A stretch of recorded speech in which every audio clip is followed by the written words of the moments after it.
Hi, it's Melissa here at Desert Gal.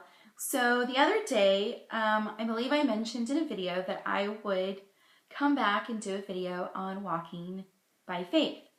So when I was a teenager, I had this poster in my room and it had the profile of Messiah in clouds. And I remember looking at this poster and just thinking like, wow, I can see him, but I can't see him. Like if you didn't know to see him, then you wouldn't see him. And that's when I had the understanding of what faith is. And it's about being able to see by the Ruach, but not necessarily by the flesh. So I have a recent testimony story with regards to this. Most of you know that I am going through a divorce at this time. And so I believe it was about 6 weeks ago, I had several friends kind of counseling me and just helping me along. And one of my friends is a lawyer, but she doesn't do family law. And all these people were telling me that I should get an attorney. And so with my health stuff, under stress, my brain just like can't think. I don't know what it is, but under stress, it's like my brain just goes blank. So, I mean, not literally blank, but if I have to like look at something and find something on a piece of paper, it's just all of it looks like alphabet soup. And so anyways, the paperwork and the emails that were kind of coming in from the other party's attorney, and I'm calling him the other party because I don't really know what to call him since he broke our covenant nearly 2 years ago. So we're not in covenant anymore.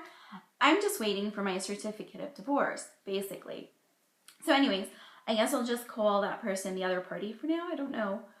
So the emails that would come in, you know, all this legal jargon, and it just really would raise my stress levels and just baffle me. So a lot of my friends were telling me that I should go ahead and get an attorney. So I started looking at attorneys. Well, first I called legal aid because they're free. And they're not taking any family court cases right now. I'm not sure why, but they're not. So I tried, someone did say there were like workshops, but I know that if I'm under stress, a workshop isn't going to do me a whole lot of good. So I did go ahead and meet with 3 separate attorneys. And the first attorney, I wanted to sign with right away in my flesh, but in my spirit, I knew like it just wasn't the time that I should look at a couple others. So I met with a second attorney, and when I walked into her office, I knew right away that her male receptionist is gay or homosexual. And then another gentleman came out from the back and he was doing like copy work, and I knew too that he was gay. And so my heart kind of fell because this particular attorney did charge for the consultation fee. It was like $275. And so I was just praying to Abba, you know, like in my head, and I just remember saying like, Father, I don't feel comfortable giving my money to this place, but I've already made an appointment. She only takes 2 appointments each week because she has a very busy schedule. And I said, you know, I'll follow through with this meeting because I made it, and I should follow through. To cancel at the last minute would be very disrespectful to her and her time. But I just felt really disheartened that I was going to be giving money to this place. Anyways, I met with the attorney. She was very kind. Her sister also deals with similar health condition. And so she really helped me just to understand things, you know, in this stressful situation. And she's very compassionate. So at the end of our meeting, I said, oh, you know, I'm supposed to pay you. And I went to reach my wallet and she said, no, that's okay. And I said, don't you charge? Because for a second there, I couldn't remember. Maybe I had my attorneys wrong and maybe she was the one that didn't charge. And she said, no, I do, but it's okay. You don't have to pay anything. And I was like, okay, thank you. And so I went to my car and I was like, wow, like the Father honored that prayer. And he didn't have me give money to this company. So that was pretty amazing, because how often do you hear of an attorney waiving a fee? Not often. So then I met with another attorney, and he basically wanted me to lie and manipulate, and I wasn't going to do that. So I left all these meetings just in kind of like, okay, Father, what do you want me to do? Like, I believed I was supposed to meet with these 3 attorneys, but I don't feel like any of them are your choice in this moment, so I don't know what to do. And I talked to a friend, and she said, you know, it sounds like none of them are the Father's choice. And it was interesting because as she said that, I like discerned that it was half true. And so what I discerned was that, yes, for this moment, that is true. But that ultimately it would be one of these 3. It just wasn't the timing for it right now. So I remember coming home and just getting before the Father, and I'm like, okay, Papa, I want to honor you, I want to respect you, and I want to follow you. I do not want to be Sarah and take matters into my own hands and create an Ishmael. You know, you're not giving me clear direction on who to choose. So I don't know what to do, because everyone is telling me that I need an attorney. And I said, I just want to honor you. And I was probably on my face on the floor, just crying and weeping, because I need his direction. And I said, you know what? What I know to do is I'm supposed to wait. Like, I know we're not supposed to run ahead of the Father and just make decisions. So I said, okay, Father, I'm not going to make any decision until you command me to. And this really goes back to the story of Peter when he was in the boat. And he said, Messiah, if that is you, then command me to come out into the water. And Messiah said, yes, come out into the water. So I really take that and apply it to my life, to where I don't run ahead of Abba, because in my past, I get really excited and I tend to run ahead of him. And I know that's not a good thing to do, because then we make a lot of mistakes and then he has to course correct things. So I said, so I just kind of resolved that. I remembered that story and I said, okay, I'm not going to run ahead of you. I'm not going to make a decision without your approval. So I just give it to you. And when you command me to move, I'll move. Well, literally like seconds later, he says, you can hire an attorney after the first hearing. And there was a hearing scheduled like 6 weeks out or so. So it actually just passed. And I said, okay. And I said, okay, I won't hire an attorney until after the first hearing. And then he showed me immediately who I was supposed to hire. So anyways, I was at perfect peace for the next 6 weeks.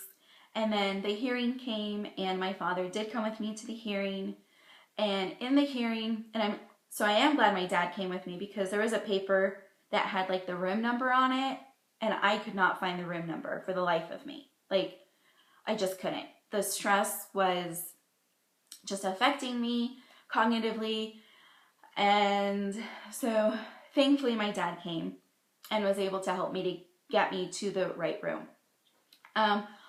Prior to us entering into the room, the other party's attorney came to speak to me, and she was trying to have me like sign this paper to waive the hearing.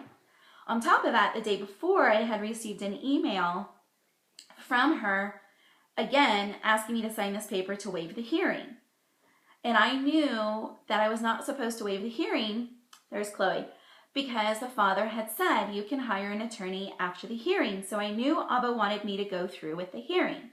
Anyways, once in the room, here I am representing myself, and I have no idea how this works whatsoever. The attorney stood up and introduced herself, and so then I like kind of stood up and introduced myself, and the judge started speaking, and it was all very confusing, legal terms, and whatever the case is. So I just raised my hand, and he was so kind, and he answered all my questions, and I guess he could see that I was sincere, and you know, just in the, I guess he could really see the position that I was in. And also, before we went into the room, the attorney had told me that the judge would not be able to answer any of my questions or give me legal advice. So here I am before the judge, and he is answering all my questions. And he orders that the other party provide funds for me to get an attorney to help me with all the paperwork and everything that needs to be done. And so that was amazing, because I have read reviews of this judge. Supposedly he is biased against women. I know a friend who has to continually go before him because of a personal matter and with her family situation. And she has shared how difficult it's been to work with this particular judge, as well as I've heard from other attorneys that have worked with him. So I know it was Abba who did this. I know it was him, because when I shared the testimony of like the judge's reaction and his support and his help and his clarification, everybody was shocked. The attorney was shocked. My friend was shocked. And so, you know, this is what it is like to live and to walk by faith, because everyone was telling me to hire someone before going to the hearing, and that you should never go before a judge without having an attorney present. But the father said no. He said I could not hire one until after the hearing. And, you know, in the face of what other people say, and in the face of like our world system, Abba still knows what's right. He knows what's going on currently in our world today. He knows what it's like.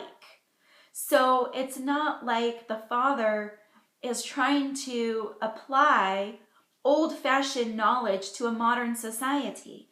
He is present today. He knows what's going on right now in all your situations, in all your circumstances. So if you just turn to him and you get to know his voice and you learn from him and you're in his word, because that's how you learn how he speaks, is through his word. So when you hear him speak to your spirit, it bears witness with you, because you've been ingesting his voice, his word here this whole time. And so, granted, yes, you can't find anything about waiting until after a hearing to hire an attorney in scripture, but because I'm in the word and I know his voice, and I know that the Father asks us to not rely on our flesh, that he will require us to walk in a way that is not always comfortable with our flesh. And so I'm so thankful for the strength and the courage and the obedience to have waited. And honestly, like, those 6 weeks just flew by. Like, he just allowed his perfect peace to fall on me during these last 6 weeks. I wasn't stressed about any of it or anything. And I just went about doing what I was supposed to do and walking in obedience to what he was asking. So I wanted to share this with you, because there are a lot of voices out there, and it can cause and create confusion, especially when it seems like such a serious matter. And I'm thankful that I did not take matters into my own hands, but that I just gave it over to him, and I waited upon him for his perfect plan and his perfect will to take place. So I hope this is encouraging for you guys, and I hope to be back to do another video, possibly today. I'm kind of waiting to see. So shalom, take care.